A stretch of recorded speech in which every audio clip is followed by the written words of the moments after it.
El Motorola Edge 60 y el Edge 60 Pro parecen prácticamente iguales. Misma curvatura impecable, mismo vidrio brillante, idéntica pantalla POLED de 6.7 pulgadas que llega a los 4500 nits y refresca a 120 Hz. Incluso comparten el dúo de cámaras de 50 megapíxeles más el tele de 10 megapíxeles con zoom óptico 3x y el selfie de 50 megapíxeles. Entonces, ¿dónde se esconde la diferencia que justifica que el modelo Pro ronde los $760, mientras que el Edge 60 se quede en unos $480? ¿Pagarías casi $280 extra por un apellido Pro si a simple vista los dos teléfonos parecen calcados? La primera pista no está en lo que ves, sino en lo que sientes. El Edge 60 se siente un poquito más liviano, para ser exactos, 7 gramos menos. Pero esto es algo así como quitarte un chicle del bolsillo. No es tan fácil notarlo, pero esto demuestra que existe una diferencia entre ambos. Ahora en la potencia es donde vamos a notar una de las grandes diferencias. El Edge 60 Pro monta el MediaTek Dimensity 8350 Extreme, mientras que su hermano menor se queda con el Dimensity 7300, lo cual da un contraste notable en rendimiento, ya que para tener en cuenta algo de números fríos, en Antutu, el 8350 suele rondar el 1.100.000 puntos, un chip que llega hasta 3.5 GHz de velocidad, mientras que el 7300 de hasta 2.5 GHz se queda en los 700.000 y algo. Una diferencia de un 40% más de rendimiento, que se traduce a la práctica, abriendo Instagram, Telegram, Spotify, YouTube y teniendo un juego en segundo plano, vas a notar una diferencia en fluidez. Y por ejemplo en Genshin Impact, en el Edge 60 funciona, aunque en gráficos medios y a veces cae a 45 FPS, cuando el escenario se llena de partículas. Está bastante bien, pero con el Pro puedes subir la calidad al máximo, marcando los 60 FPS, y el chip aguanta sesiones largas a 55 o 58 FPS sin preocupaciones ni aumentar mucho la temperatura. Si no eres gamer hardcore, quizá no te mueva la aguja, pero para mí ese margen de fluidez extra marca la diferencia entre jugar porque puedo y jugar porque quiero. En las cámaras, la historia es más astuta. El hardware es idéntico. Principal de 50 megapíxeles con OIS, ultra wide de 50 megapíxeles, tele de 10 megapíxeles con estabilización óptica, fotos diurnas, colores vibrantes pero fieles a la realidad, gracias al sello Phantom Validated. De noche, los dos abren el obturador un poco más, el HDR destaca sombras y las tomas quedan bastante limpias, aunque todavía lejos del líder Pixel. La carta secreta, el promete un modo Group Shot, que mezcla varias fotos para garantizar que nadie salga con los ojos cerrados ni cara rara. Básicamente, toma varias fotos consecutivas para formar una en la que todos salgan bien, sin ojos cerrados, sin haber sonreído o estando movido. Es el típico truco que usas una vez y luego lo quieres para siempre, sobre todo si eres de los que siempre les dice a sus amigos, esperen, saco otra por si parpadean.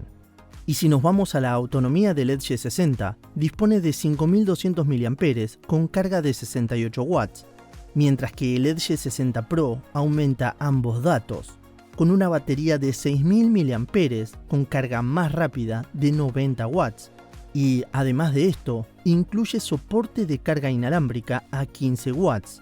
En la práctica esto fue así, reproduciendo Netflix a brillo 70%, el Edge 60 arañó las 9 horas y media antes de pedir enchufe, pero el Pro llegó a 12 horas clavadas, y lo mejor de todo es que en 10 minutos conectado recuperó casi el 50%. Esa experiencia de me pongo la camisa, cargo el teléfono y listo para salir, solo la vives con el Pro. Y si tu rutina incluye GPS, podcast y redes todo el día, esos 800 mAh extra son un salvavidas real. Pero cuidado, porque el Edge 60 no se queda sin argumentos, trae ranura micro SD, y eso en 2025 casi suena como una reliquia valiosa. Yo viajo con series descargadas y archivos de fotos RAW. Meter una tarjeta de 512 GB por menos de $50 me evita pagar servicios de nube y me deja espacio para fotos y videos en 4K sin andar borrando. El Pro, en cambio, te obliga a gestionar los 512 GB interno, que no es poco, pero tampoco son infinitos si grabas muchos videos. Ambos teléfonos vienen con 8 GB de RAM como mínimo, pero el Edge 60 llega hasta los 12 GB de RAM, mientras que el Pro puede encontrarse con hasta 16 GB LPDDR5. Ambos tienen memoria de hasta 512 GB, UFS 4.0 y Android 14 casi limpio. Motorola promete 3 actualizaciones mayores y 4 años de parches. En una prueba diaria, el sistema vuela en los dos, transiciones suaves, cero lag. La diferencia es que el 8350 abre juegos pesados en 2 o 3 segundos más rápido y mantiene las apps en memoria con menos recarga cuando saltas entre ellas. Y esa POLED de 4500 nits, impresionante bajo el sol directo. Honestamente, es la pantalla más brillante que he visto en un teléfono de precio medio. Ver cualquier tipo de texto mientras estás en la playa dejó de ser misión imposible. A 120 Hz todo se ve increíble, aunque reconozco que esperaba 144 Hz en el Pro. Quizá Motorola se reservó ese extra para un futuro Edge Ultra. Sonido estéreo dual con Dolby Atmos en ambos, volume busted, claridad en altavoces, bajos decentes, no es un rock phone con altavoces frontales, pero cumple.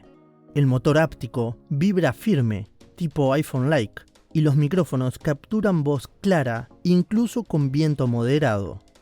Entonces, volviendo al inicio, ¿vale la pena el Edge 60 Pro por casi $280 extra?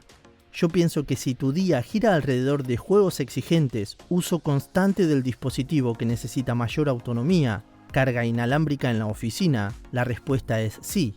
Cada dólar se refleja en potencia sostenida, batería superior, pero si lo tuyo es usar la cámara, navegar, ver series, sin tener que explotar el rendimiento, y valoras el poder duplicar el almacenamiento con una micro SD barata, el Edge 60 estándar te va a dar prácticamente la misma experiencia visual, la misma fotografía y un cuerpo igual de resistente por bastante menos dinero.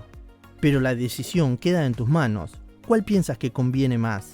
¿Vale la pena pagar esos $280 extra? No olvides suscribirte para ver más contenido similar. Te espero en el próximo video.